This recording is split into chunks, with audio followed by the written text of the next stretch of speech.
At Rabbit Run Farm, you won't find a typical growing operation. Instead of fields of grain and corn, vertical pots hold up to 20 plants, growing everything from lettuce to onions. We grow all different types of beans. We grow squash, zucchini, okra. And it's all local. This bean is wonderful because you stir fry it for 3 or 4 minutes. It's farms like this one the Lee County Visitors and Convention Bureau hopes to promote through local restaurants, while at the same time bringing in more tourism. We want to draw visitors in this time of year. Fall is our slowest time of year. We're trying to entice people to our destination with these delightful food opportunities. This time of year, they hope to attract in-state tourists by advertising in places like Miami, Tampa, and West Palm Beach.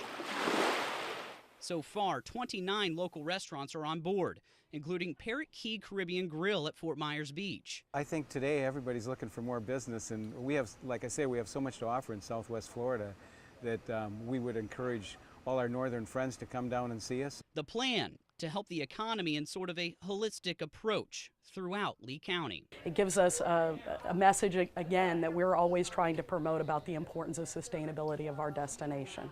I love it. I think this is a great endeavor for Lee County to say, okay, we're more than just a beach. In Lee County, Clifton French, NBC2.